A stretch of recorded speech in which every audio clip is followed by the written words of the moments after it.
దేశ ప్రజలకు ప్రధాని మోదీ ఇచ్చిన ఈ సందేశం వెనుక అసలు అర్థమేమిటి?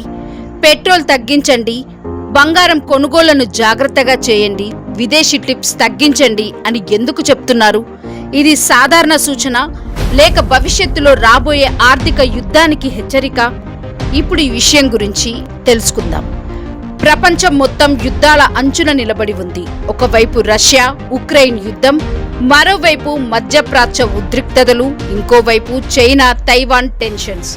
ఈ పరిస్థితుల్లో ప్రపంచ ఆర్థిక వ్యవస్థ ఎప్పుడైనా కుదేలయ్యే ప్రమాదం ఉంది. అందుకే భారత ప్రభుత్వం ఇప్పుడు ప్రజలకు కొన్ని ముఖ్యమైన సంకేతాలు ఇస్తుంది. అవసరం లేకుండా పెట్రోల్ వాడవద్దు, అధికంగా బంగారం కొనవద్దు, విదేశీ ప్రయాణాలు తగ్గించండి. కానీ ఈ మూడు విషయాలకు ఒకే కనెక్షన్ ఉంది. అది ఫారెక్స్ రిజర్వ్స్, అంటే విదేశీ కరెన్సీ నిల్వలు. భారత్ ప్రపంచంలో వేగంగా ఎదుగుతున్న దేశం, కానీ ఒక పెద్ద బలహీనత ఉంది.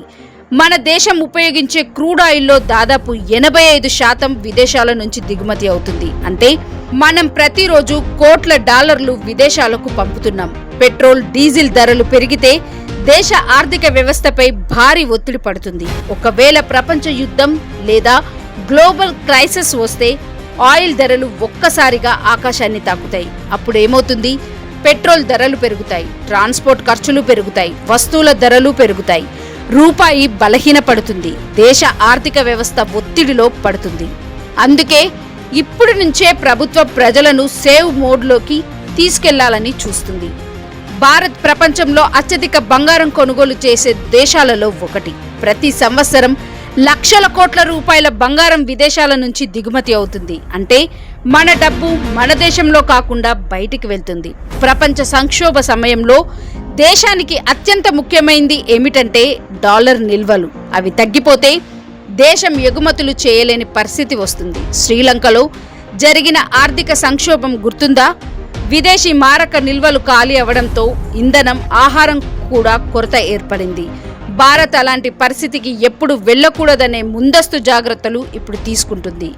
మన దేశ ప్రజలు విదేశాలకు వెళ్ళినప్పుడు డాలర్లలో ఖర్చు చేస్తారు. అంటే భారత డబ్బు విదేశాలకు వెళ్తుంది. టూరిజం, లగ్జరీ షాపింగ్, విదేశీ విద్య, దిగుమతి వస్తువులు, ఇవన్నీ కలిపి భారీగా ఫారెక్స్ ఖర్చు అవుతుంది. సాధారణ పరిస్థితుల్లో ఇది పెద్ద సమస్య కాదు. కానీ ప్రపంచ ఆర్థిక అస్థిరత పెరిగితే ప్రతి డాలర్ విలువైనదవుతుంది. అందుకే ప్రభుత్వం ఇప్పుడు అవసరమైన ఖర్చు మాత్రమే చేయండి అనే సందేశాన్ని ఇస్తుంది.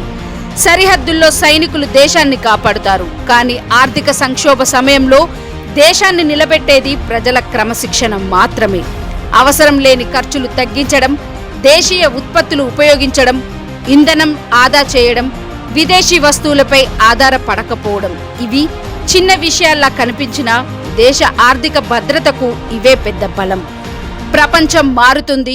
యుద్ధాలు ఇప్పుడు కేవలం బుల్లెట్తో కాదు, ఆర్థిక వ్యవస్థలతో కూడా జరుగుతున్నాయి. అందుకే భారత్ ఇప్పుడు ఒక కొత్త యుద్ధానికి సిద్ధమవుతుంది. అది ఎకనామిక్ సర్వైవల్ వార్. ఈరోజు మనం చూపించే క్రమశిక్షణే రేపటి బలమైన భారత్కు పునాది. బార్డర్ వద్ద సైనికుడు దేశాన్ని రక్షిస్తాడు. ఎకనామిక్ క్రైసిస్ సమయంలో బాధ్యత గల పౌరుడు దేశాన్ని బలపరుస్తాడు. జై హింద్.